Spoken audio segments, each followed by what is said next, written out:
content marketing specialist. Used to work for an agency in Manchester for 9 or 10 years and now have a small consultancy of my own.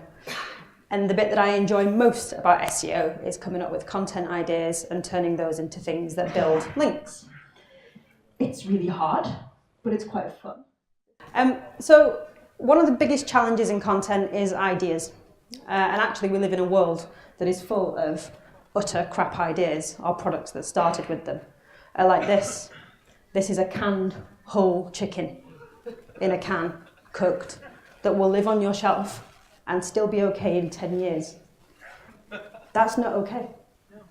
But people buy that. And I don't know when it was launched or how it became a thing, but it's real. The other bad ideas, single-use plastic bags, just casually ruining the planet since 1965.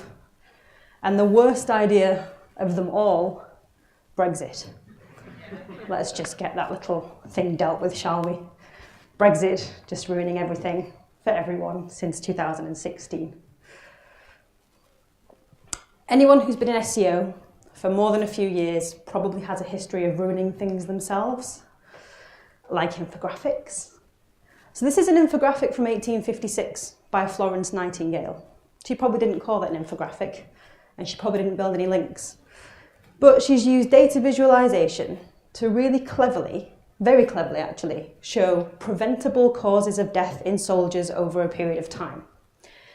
And if we were going to critique this today, we'd probably say, well, all this text, it's a little bit hard to read, Florence. But on the whole, not a bad job. Quite an important topic to get across. John Smith used data visualization with a map to highlight where slavery had been abolished and where liberty existed. Another really important topic. 150, 160, 170 years later, and there's no John Smith and no Florence Nightingale, but there are thousands of SEOs. So the infographic isn't dead. Important data will still be visualized, like this. Pencils thing that tells you how big class sizes are. And like that, which is a person and some words and means nothing. And my own first attempt at an infographic, which I will share with delight, 2010. And I'm sorry that I gave this to the internet. And every time I see it, even now, I just keep thinking, why is there a dinosaur on it? It's about stress, and I think it's a dinosaur. I don't really know. Not my finest SEO moment, granted. So we killed the infographic. Not all of them. There's still some really great data visualization out there. But I think there's a lot more crap infographics now than there are good ones. And as such, actually, I know a lot of people who just won't do infographics now, even good ones, because it's like, well, yeah, they're a bit naff. It's a shame. That's not the only crap content out there. As SEOs, we've given the world a lot of crap content. Most articles get absolutely no links, absolutely zero. This is a 2015 study from BuzzSumo. Most of them just do literally nothing. And there's a lot of reasons that happens. Bad outreach, poor timing, sometimes things outside of your control. But one of the biggest ideas, one of the biggest reasons I think that content fails is that your idea is just a bit crap. And bad ideas happen to everybody, all of us. We all have terrible ideas. Yeah, go on, I'll have one more gin. Bad idea, I do it every time. They happen to every single one of us. Why? I think there's a few reasons that bad ideas happen, with content specifically, and I think the first one is bad briefs. Just not actually telling anybody the whole picture about why you want to produce this piece of content. The second is bad brainstorming. Every time I tell my friends outside the industry about what I do, they envision like all these cool hipsters in Starbucks playing ping pong, like just chatting over amazing ideas that are going to be like billion-dollar TV campaigns next week. That's never happened to me in 10 years. But what has happened to me a lot is sitting in a room wishing I were dead because the brainstorming is that bad. If there's one person doing all of the talking in a room, we've got a problem. If the ideas are in short supply and everyone is desperate just to make it stop so they can go home, then mediocre ideas get through. Someone suggests something that sounds vaguely not terrible, and you're just like, yeah, great, yeah. So that's that done. Should we go now? Yeah, great, fab. Insufficient ideas. The best idea out of 3 or 4 will very, very rarely be as good as the best idea out of the 100. So not having enough is why weak ones get through as well. Not having enough constructive criticism. If you've got a team of people you work with, it's really difficult, particularly if you respect and like them, to say, yeah, that idea that I can see you're really passionate about, nah, don't like it. It's difficult. These people that we're dealing with when we're coming up with content ideas, it's usually our boss or a respected colleague, or it's friends or clients. Those people are particularly difficult to say, nah, I don't like it too. And that's another reason I think that substandard ideas get through the filter quite a lot when we even know at the ideation stage it's not quite right. And a big one, insufficient validation.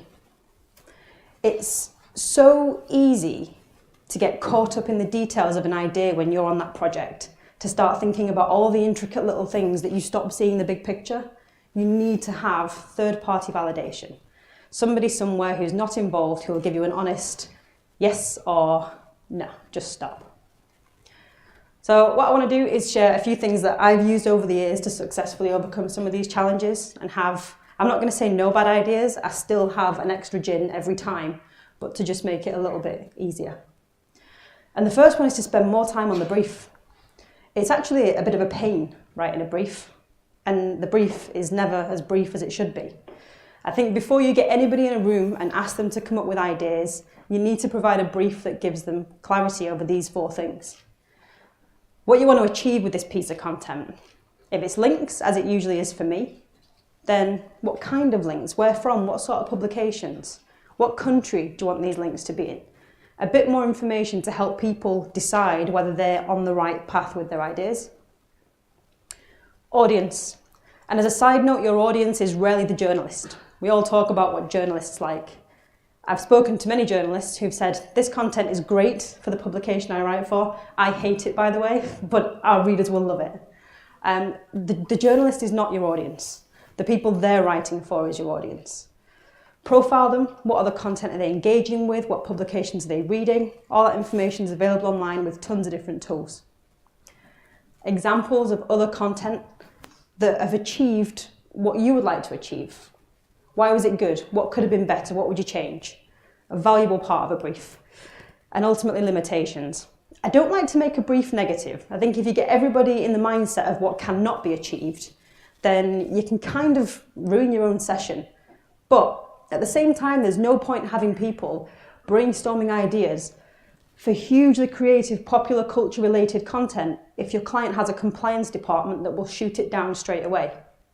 There's no point having people brainstorming ideas that are going to require design and development resource if you've only got a week to turn it around and a few £100.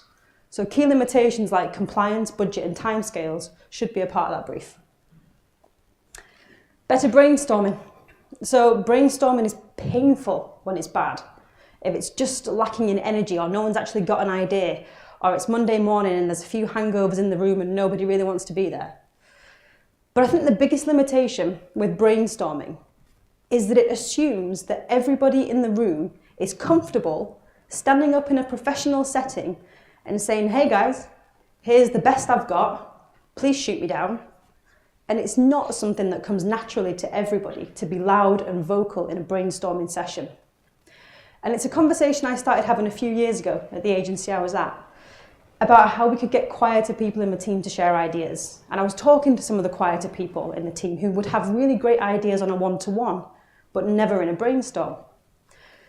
Leading me to ask, how many ideas do we not get because we do all these brainstorming sessions that only really cater to people who are happy standing up and saying, critique me. So, changed a few things. We'd write the brief and then offer preparation time. We tried it at like an hour, 3 hours, a day, a week, and settled on like 2 days. has been a nice amount of time preparation to give people, to read the brief, to go away and digest it while they're walking the dog, having a shower, chilling out, just digesting it and mulling it over in the background. If people feel prepared or like they've had time to validate some of their own ideas, they're a bit more confident sharing them. And consider allowing people to anonymously submit ideas. So scrap the verbal brainstorm as the only method of ideas generation and consider a tool like getspeakup.com, which is free for up to a certain number of users. That's a system that's designed to let people feedback on like workplace incentives, workplace schemes, but actually you can use that tool just to put up an idea or a brief and let people respond with comments. And they can choose to do so anonymously if they prefer to. That made a massive difference to ideation, and you can also do it with remote teams quite easily if you're not all in the same room anyway. I like this. This is a good book, by the way. If you're in any sort of creative role where you've got to come up with ideas and it's sometimes tricky, Brian Matamore, Idea Stormers, is a good book. And one of the tactics that he talks about is asking people for their worst ideas, which is a little bit counterintuitive. But it serves two big advantages, I think. First of all, it injects energy back into the room. And second, you actually can use some of these terrible ideas as the basis for more inspiration. People feel a lot less self-conscious when asked to share something that's supposed to be bad. Like nobody minds sharing something that's supposed to be bad. Brian Matamore, the author of this, his preferred next step from this, when you get some energy back into the room, is to start asking questions like, what can we do to actually make this terrible, borderline illegal, completely unfeasible idea, what can we do to make it work? I had a bit of success with that, but what I preferred actually is just to take this for 10, 15, 20 minutes until everybody's laughing, everybody's talking. It's more like a session with a few friends, and then bring it back around and say, right, okay, let's get serious again, what can we do? And actually just reinvigorating a brainstorm that is dying makes a massive difference to the output. Getting more ideas, we all want those. So I'm not going to go on too much about this because I feel like I've been banging on about the brainwriting technique for 5 years non-stop. But 635 brainwriting is a academic method of ideas generation devised by a German academic in the 60s. And essentially, if you've got 6 people and 30 minutes, you can get 108 ideas. They will not all be good. But it just works by asking people to write 3 ideas down on a sheet of paper, pass the sheet to the person on my left. Now everybody's got a sheet with 3 ideas. That inspires 3 more. You pass it round until everybody's had the sheet or a different sheet. All 6 sheets have been around everybody and you have 108 ideas. Filter them. NUF testing to filter a long list of ideas to get rid of the stuff that really won't cut it is brilliant. All you do is you mark every single idea you've got out of 10 against 3 criteria. New, useful, feasible. How original is this particular piece? How useful is it? How likely is it to hit the objectives? And how feasible is it taking into account things like compliance, time restraints and stuff like that. And keyword research. I've done quite a bit since I started out on my own. Done quite a bit with other agencies. And it amazes me that fewer than half of the agencies I've done any kind of work with use keyword research in the content ideas phase, which is quite surprising. Because if you start typing all kinds of random crap into Answer the Public, you'll get all kinds of insane stuff back. And some of it can be really useful. If your idea has come from keyword research, you've got the added benefit that you know there's demand as well. So you've already established that people are looking for it. And having a look at the best performing content on publisher websites, not competitor websites. Publishers do this stuff day in, day out. Publishers are brilliant at content because it's their product. They don't also have to run another business. So if you've got an interiors related client, House Beautiful, goodhousekeeping.com, whatever the biggest interiors magazines are in your space, take a look at their best performing content from a link building perspective if you want to build links. In this particular case, House Beautiful, 70 plus kitchen design ideas and 40 patio ideas.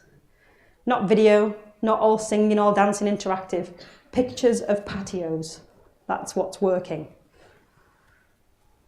This is a tough one because breeding an environment where people feel okay giving honest feedback is not an easy thing to do. But feedback should be collaborative. And there's something about how you build a team that comes into this, where everybody feels like by improving one another, they improve the output of the entire team. So it's not really, what I said earlier on, I said it's not easy to tell somebody that you don't like their idea. But actually, constructive criticism isn't about saying you don't like an idea. It's about saying that you think there's a reason that it won't hit the objectives. It's not a personal thing. It's not that often that I take ideas that I'm putting out there and actually genuinely like them. I'm often not the target audience for the content that I produce for clients. Again, using something like NUF testing helps with this. So establishing a set of criteria that people feed back on. So you're not saying, do you like this? You're saying, how likely do you think it is that this will be able to be achieved in 2 weeks? Or how likely do you think it is that this is linkable? Or how original do you think this is, instead of, do you like it? Again, feedback can be anonymous here, and I quite like anonymous feedback for this sort of thing. Validation's a big one. We say we can't see the wood for the trees in the UK. We all get caught up so much in detail that we forget the big picture. Everybody starts grappling over whether that font on the supporting image is too big or too small or the right colour, or whether the person doing the design aspect of it actually really gets the whole brand palette properly. Is it the wrong shade of pink? Nobody really gives a crap when it comes to getting published, but we obsess over detail and we stop seeing the objectives. The other thing that we all do in content, anybody who is charged with getting content signed off by clients or their boss is also a salesperson. The moment that you're told you have to pitch those content ideas to somebody, you become the most convincing person in the world about that idea. And there's a psychological phenomenon here with humans. The moment that we have to start selling something to somebody else, we come up with stronger ideas for that particular argument, and we convince ourselves even more. So the second you've pitched an idea to somebody, you're instantly less likely to pull the plug on that idea later. Another thing worth understanding and doing a bit of reading around if you've got any sort of ideation input is cognitive dissonance. So essentially, this is kind of like a conflict that happens in humans when something we're doing doesn't sit quite right with our beliefs. And what we do as humans, because we're very clever, is we're like, yeah, okay, I know I don't like this, but we have all these insane defensive mechanisms whereby we're able to convince ourselves it is absolutely brilliant. So I guess what I'm saying essentially that when it comes to talking about our own ideas, we're utterly crap at looking at them objectively after a certain time. So external validation is absolutely essential, both early on and later on. And yeah, you can do it loads of ways. Reddit, there's loads of threads on Reddit where you can post ideas and get feedback. What I would say is Reddit can be a little bit blunt, so it's not for the sensitive. But you will get some very honest feedback, and you may go home and cry. Google surveys, you can ask 100 people a question from sort of $10 up. So you can get 100 people in your target demographic and give them a list of ideas and say, which, if any of these, would you share with your friends? Which, if any of these, would you be interested in? And start getting some really honest early feedback very cost effectively. Quicksurveys.com, same sort of thing. What I would say the main difference between these two is Google surveys, people see Google surveys when they're trying to read content. So they're kind of like instead of an ad. So when I see a Google survey, I click the first thing to make it go away so that I can get to what I wanted to get to in the first place. Quicksurveys.com is slightly more expensive, not much, but it's paid survey panels. So people are voluntarily taking a survey rather than being forced by Google to answer questions that seem completely unrelated to the YouTube video they're trying to get to. And again, keyword research. So go back and validate this thing that the idea you started with and where it's got to before you're about to go into production could be two different things. Is anyone looking for this thing that you're about to produce?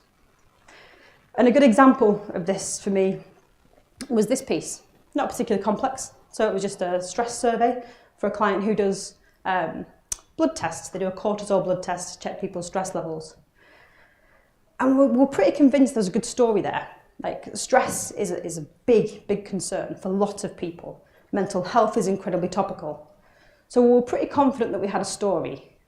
And there was nothing else out there that talked to real people in any significant quantity about their experience. It was all very academic. But we had this and another idea.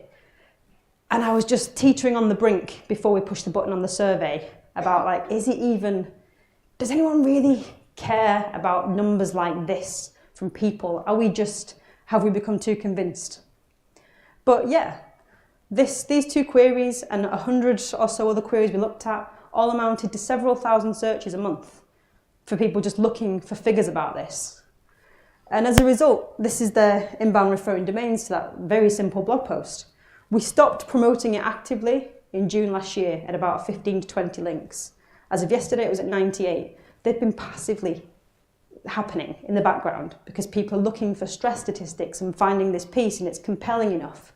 And it tells a story. We found something like 3/4 of the UK population say they feel regularly stressed. And really do. I can't emphasise the value of this enough. An external panel of people to validate stuff for you. It might just be your friends. It might be people you know in other agencies or other businesses. Somebody who's not close to your idea, who will tell you what they think about your idea, is really valuable. Include journalists and publishers here where you can. So it doesn't necessarily mean you have to have friends who are journalists. Over many years, I've worked with journalists on a retainer basis or on a project basis, whereby they are hired for support. The good journalists, by the way, if you're paying them, they will not publish your content. If you're paying them for ideas, they shouldn't be. It's a conflict of interest, there's a journalistic code of ethics. I'm not saying they all won't, but the value for me in having journalists on retainer isn't in getting them to publish content, because they're just one journalist. There's no scale in having to retain every journalist you want to publish your content. For me, the value there is in having somebody who understands what press releases are dropping in inboxes, understands what an annoying press release looks like, understand what something good looks like, and will give me an honest answer and say, do you know what, Stacey, that's going to be an expensive piece of crap. Or, yeah, I like it. Actually, here's what you should be doing with it. So it's worth speaking to freelance journalists in particular and getting a bit of feedback and seeing whether or not you can work with them on a project basis to help with your ideas. I've talked today about process in ideation quite a lot, but the truth is we're humans, we're creative, we can't always have a process for ideation. And I think the best ideas often don't happen in the office. They happen on short walks, or when you're asleep, or in the shower, or for me, when my 4-year-old's throwing things at me. So take the ideas that your team have on their own and in their own time and treat them in exactly the same way that you would treat ideas that come from a brainstorming session. Validate them, put them through the same development and validation process you would with your brainstorming ideas, and value them. So I guess in short, on top of all the process and the tactical things you do to improve ideation, don't forget to embrace the light bulb moment. Thank you.